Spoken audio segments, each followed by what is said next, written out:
মেয়েদের জীবনটা অনেক দুঃখের। মেয়েদের নিয়ে না কোনো স্বপ্ন রচনা করা যায় না, অন্তত মেয়ে সন্তানকে নিয়ে না।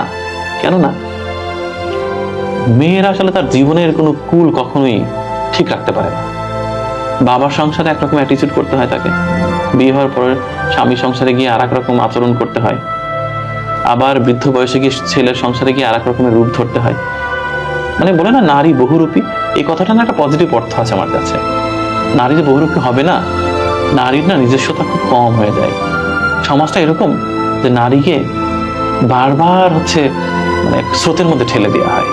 নারীকে অনেক কিছু সইতে হয় এই জীবনে, আমার মাকে যেমন সইতে হয়েছে। তো নারীর জীবনটা আসলে খুব বেশি যে স্মুথ এরকম বলা যাবে না। প্রতিটা নারীর জীবনেই খুব যন্ত্রণা, মানে এক একটা স্টেজে এক এক রকমের যন্ত্রণা। এই যন্ত্রণার কোনো সীমারেখা নেই। আমার তো মনে হয় প্রত্যেকটি নারী আসলে যন্ত্রণার মানে একেবারে বিশাল বড় একটা গোডাউন তৈরি করে রেখেছে হৃদয়ের ভিতরে। খুলে দিলে পৃথিবী প্লাবন হয়ে যাবে।